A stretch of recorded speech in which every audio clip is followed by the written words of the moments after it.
Okay. 4 differences between the 504 and the IEP. And I just saw as well, Brother Karl, before we began the broadcast, I saw a flyer for a Juneteenth program in Harrisburg on Sunday the 20th. I can't promise anything, but if my Sunday is open, I will try to fly back from Atlanta in time because I have Atlanta on the Juneteenth day, the 19th. I appreciate it. I'm going to try to fly back and drive up from the Philadelphia airport. We take care of you when you get here. You already know that. Yes, sir. I'm gonna try to get there. I'm gonna try to get there and bless the mic. No doubt. So 4 differences between the 504 and the IEP. Number 1, an IEP is for children with learning disabilities.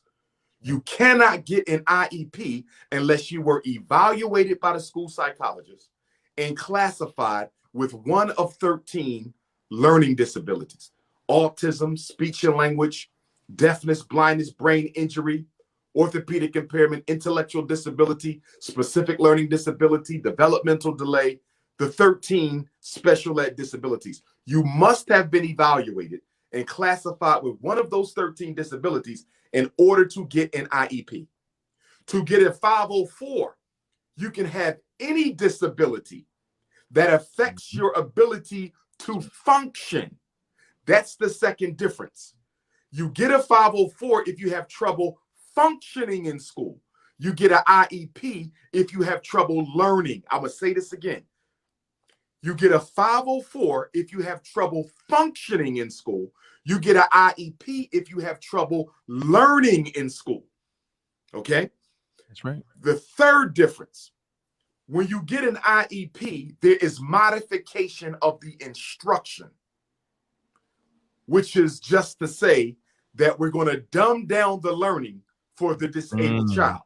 Okay? So IEP, you can legally change the curriculum. That's what the IEP is. It is the curriculum for the disabled child in the disabled area. So now that you have a math IEP, we're going to change the curriculum. A reading IEP, we're going to change the curriculum. So an IEP allows for modification of instructional goals.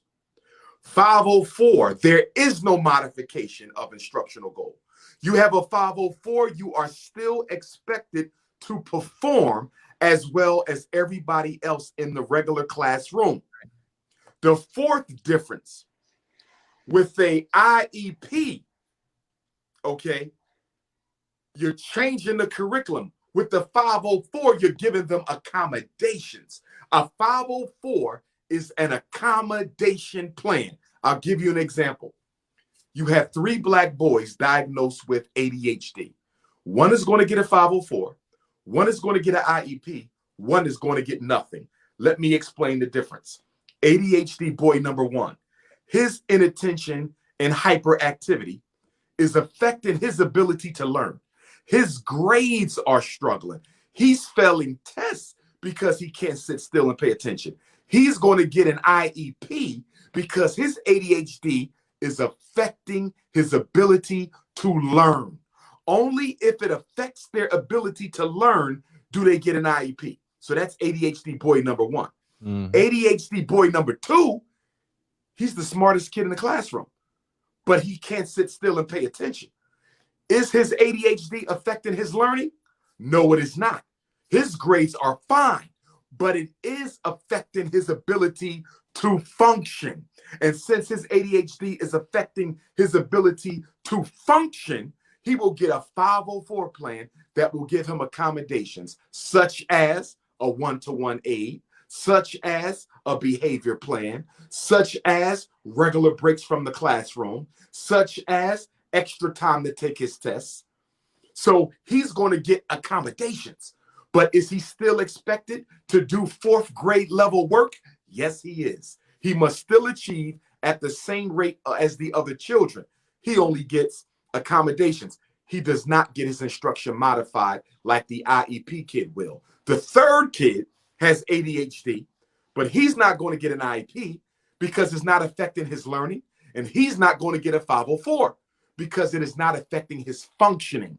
The point I'm trying to make is Black parents all across this country have to stop letting schools put their children in special ed for ADHD. If that boy can learn in the regular class, I don't care how hyper he is, I don't care how inattentive he is. If he can learn in the regular class without special ed, why in the hell does he have an IEP? There you go. All right. On that note, what we're going to do is take a quick commercial break. On the other side of this commercial break, we're going to touch on living in two Americas. That's our current theme since we started in January, and we're going to continue along that same path. So you are listening here with Dr. Umar Johnson, Doctor of Clinical Psychology and a certified school psychologist, here on another episode of A Seat at the Table, hosted by yours truly. Here, at what point do we hold parents accountable for doing the work at home, such as discipline, structure, homework, diet, etc.? Some of our students lack the structure and discipline from which affects how they would function at school. So there's, from this question, I'm gleaning that there's a question of accountability at home as well. Now, I can imagine where you're going to go with this, but the question is posed to you, good sir. Okay. There's an African proverb that says it takes a village. I'm going to say it again. It takes a village to raise a child. So if it takes a village to raise a child, why are we always trying to scapegoat the failures of our children as exclusively being due to the irresponsibility of their parents? If it takes a village, why do we never hold the Black church accountable for what they don't do to support our single mothers? If it takes a village, why do we never hold the Black politicians accountable for what they don't fight for to support our single mothers? If it takes a village, why don't we hold the community-based organizations responsible for doing more with that grant money they fight for every year to support our mothers? 67% of Black children are raised by their mother. She's doing the best she can. Do we have mothers who should be doing a better job? Sure. But we have to keep in mind, it's not easy to work multiple jobs. Deal with your own medical and psychological and family issues, and then raise 2 or 3 children as well. We are always scapegoating the single Black mother, and I'm tired of it. Scapegoat the Black church. Scapegoat the Black politician. Scapegoat the community-based organizations. Scapegoat the Black businessmen. Scapegoat the fraternities and the sororities. Scapegoat the Black conscious community. Stop blaming the Black mothers. It is all of our fault. Every time a Black boy gets shot, every time somebody takes the life of one of our children, the community is responsible, not the parents, the entire community. The reason the parents are struggling is they are not being supported by the community. Blame the whole community, not just the vulnerable single Black mother. And on top of that, I would add in there quite candidly, the teachers are the ones who signing up saying, in public schools in particular, we are prepared as educators to say we are ready to handle who and or whatever walks in that front door in terms of education, in the public education. Absolutely. So absolutely. I couldn't agree with you more. That's not nullifying the fact that if in fact there's some things we're talking about, the attacks or anything like that, that is outside of the norm. We're not talking about that. We're talking about being unapologetically biased towards ensuring that our kids are receiving a solid quality education. And that starts classroom discipline at every level is predicated upon one thing, in my opinion, as a former administrator, and that is this teacher's subject knowledge mastery. That is the first line of classroom management.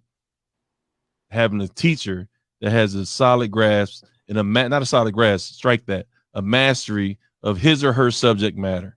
And from there, evidence has been shown where behavior problems decrease because of not having that downtime, and understanding structured transition time, understanding the curriculum, understanding the rapport you need to build with your students. And that brings in that whole other element of cultural competence and cultural awareness and community engagement, et cetera. But I'll go off on my soapbox. This is your time. Well, to support what you're saying, I would also add, if you look at the research coming from white universities themselves, the number one predictor of classroom success is the teacher's belief that the children can learn. So it doesn't matter how much she's mastered her subject matter. If she don't believe Black boys can learn, right, if she don't believe Black children are intelligent, if her racial biases and assumptions and prejudices are so strong that she cannot see beyond them, I don't care if she was a teacher of the year. I don't care if she got a PhD from Harvard. I don't care if she's been teaching for 30 years. She will not reach them children. Because the one thing we have to understand about children, their spirits are so honest that they know whether you care about them or not. The spirit of a child is so honest. They know whether you are there for a paycheck or whether you are there to help them learn. The child knows when the teacher cares or not. And we can't expect the child to try when the child can clearly see that the teacher is not trying. See, if my teacher isn't motivated to teach, why will I be motivated to learn? And on top of that, we have to deal with the emotional abuse that takes place in America's schoolhouses every day from white women and white men towards Black boys and Black girls. The things they say to our children, the underhanded slurs that they make, the way they talk to them and treat them.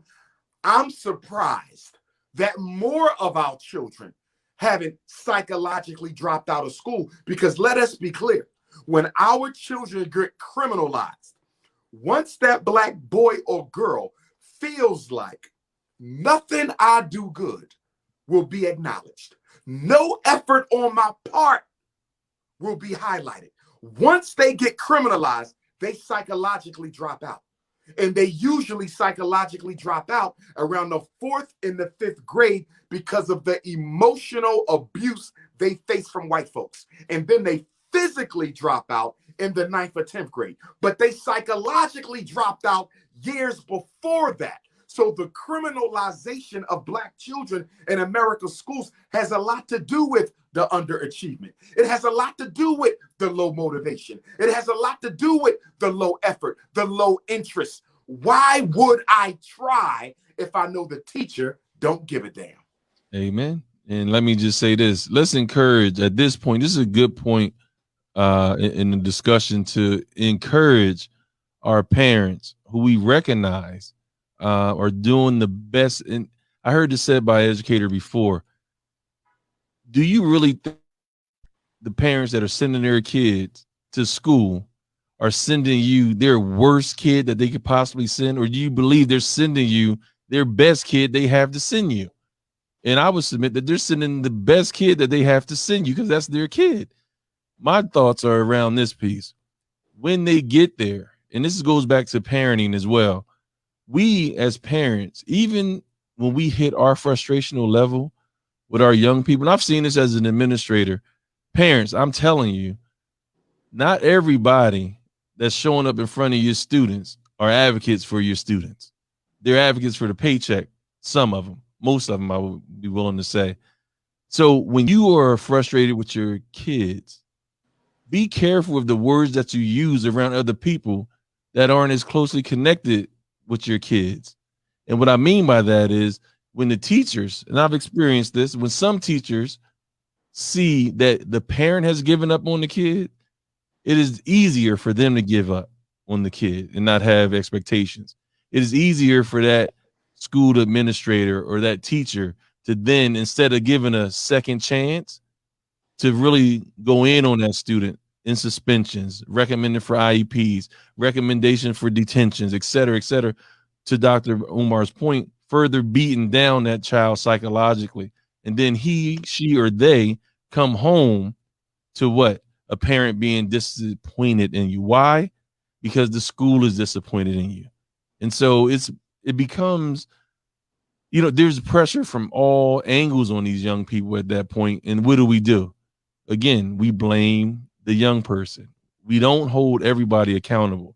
And so for me, I'm always saying to the parents, be careful of the word choice. Be careful of what you say about your students to other people outside of your home that you have to leave your kids with for 7.5 hours a day, that we would like to believe are mentally and emotionally stable, but they're going through, for example, now they've gone through COVID for the first time as well. They've gone through trials and tribulations that they've never faced as well.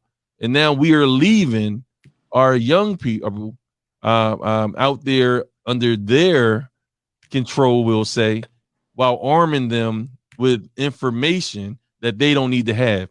He was bad last night.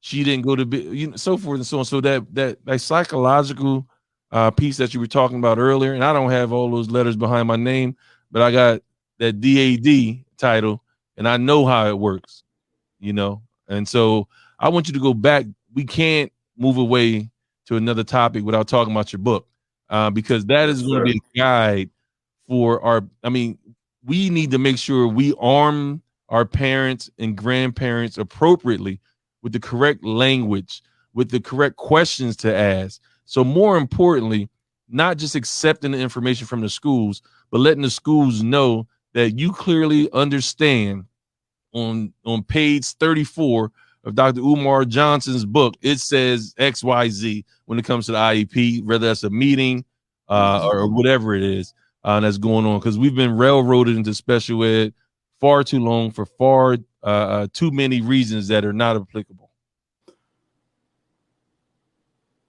A point I would like to make for the parents who are listening: be very careful not to allow the schools to evaluate your children. Number one, if that child is a remote learner at home, the schools are thirsty for more special ed dollars. And because the schools are thirsty for more special ed dollars, many of them are asking parents to consent to psychological evaluations for special education determination. Why should you say no? I'll tell you why you should say no. If the child had trouble being motivated in the classroom, he's going to be doubly troubled trying to remain motivated at home. It is not natural for a child to learn through a computer. So of course the academic achievement is going to drop off. Of course the interest is going to drop off. Of course the motivation is going to drop off because they've been stuck in the house all year. How dare these schools try to exploit this COVID situation, this quarantine situation, this remote learning situation to try to put more children in special ed? If the child is learning at home, if they get an IEP, you're going to have to deliver the IEP at home, or the child is going to have to come to the school to get the specially designed instruction. But the point that I'm making is they're not going to get a quality special ed program because they're still learning from home. So what benefit does it afford to the family of a child who's being put on special ed while they are a remote learner? There is no benefit to a child to have an IEP while they are a remote learner. Do not sign permission for your remote learning child to get tested for special ed. It is nothing but a hustle on part of the school to get some extra money. Number two, we are in May. School ends in May in a lot of states. School ends in June in a lot of school districts. You should not be given permission for your child to get tested at this time of the school year. Why am I saying that? Because your child is at the end of the school year. They're not going to get any special ed help. They're not going to get much special ed help. But more important than that, it was this teacher in this grade with this class who felt your child had a learning problem. Let me say it again. It was this teacher in this grade with this class who felt your child had a learning problem. Because the year is almost over, you should not consent to a special ed evaluation. Let that child go home for the summer. Let him get some tutoring. Let him come back next year with a new teacher a new grade, a new class, and maybe a new outlook on his education. There's nothing worse than putting a child in special ed next year because of what this year's teachers had to say. Let me say it again. There's nothing worse than putting your child in special ed at the next grade level for what this grade level's teacher has had to say. Now, with the book, Psychoacademic Holocaust, excuse me, that was the first book. Psychoacademic Holocaust, I'm working on a second edition to that. So you cannot purchase that right now. The second edition will be out soon. All we're doing is adding a few chapters to it. Hopefully that'll be out sometime during the summer. Black Parent Advocate, The Art of War for Dealing with America's Public and Charter Schools, is a book that I wrote to provide parents with solutions. How do I deal with the school that wants my child in special ed and I don't think they need it? How do I deal with the school who refuses to test my child for speech problems? How do I deal with the school who has a problem with the fact my child doesn't pledge allegiance to the flag? The first part of the book is all letters that parents can recreate and submit to the schools to respond legally, procedurally, and effectively to what the school is trying to do to their child. Most of my advocacy work with parents is teaching them how to respond to the school. And so the first half of the book is nothing but different topics that are of interest to Black parents, critical topics. All you have to do is read that section, recreate the sample letter that I produce, and send it into the school. The second part of the book is called Documentation, where I teach parents how to read and understand the major documents that come from the schoolhouse. So how to read and understand the psychological evaluation report, how to read and understand the IEP, how to read and understand the behavior plan, how to read and understand the pre-referral academic intervention program. There's also a chapter on homeschooling. There's a chapter on how to conduct yourself at a school meeting. There's a chapter on how to change behavior without medication. If I make it to Harrisburg for the Juneteenth celebration on June 20th, I will have the book with me if I make it. If I don't, or if you don't want to wait until then, you can order it at drumarjohnson.com. And also for my Pennsylvania parents in particular, for my Pennsylvania parents, I will be hosting the Pennsylvania Black Parent Boot Camp, Know Your School Rights Boot Camp. So if you live in Pennsylvania, I encourage you to come. It's a 12-hour, 8 a.m. to 8 p.m. boot camp where I teach you everything, the disabilities, how to write the letters, understanding the manifestation, the IEP, FAPE, LRE. We go through it all. If you come for that 12-hour training, there's nothing you won't be able to do or understand in the school to protect your child. That training will probably be held in Philadelphia, but it could end up being held in Harrisburg, Lancaster, different possible locations for the Pennsylvania training, but it will only be one training. So once you get that information, make sure you sign up because every state gets one training. I'll be doing Florida training. We just did Massachusetts training, and I'm working on New York City training, and we're going to do the Pennsylvania training. And for the parents out there, if you want to reach me, you could text message me at 215-989-9858. If you want to come to the training, text me. I'll lock your number in. Once I have the flyer in the location, I will send it to you. Again, that's 215-989-9858. Text me and just say, Dr. Umar, I want to come to the Pennsylvania boot camp. Please let me know where and when it will be. All right, now you know we the capital city, so everybody needs to come to Central Pennsylvania. We need to do that here. You know, selfish like that. Well, Philly, the largest city, so I don't know. We the capital city. They all come here to make. We the largest city. Hey, all right. We already had this conversation from Clarion to Millersville. But seriously, though, if y'all have a location in Harrisburg that can seat 50 parents socially distanced with tables and chairs, a minimum of 50, it can be more, but no less than 50 socially distanced with tables and chairs, we could consider Harrisburg. Remember, I went to school, Millersville University up in the building, Millersville University alumni. I tried to shout out Clarion, but you tried to overtalk me. So you go again. MU, baby. MU, Marauderville. Hey.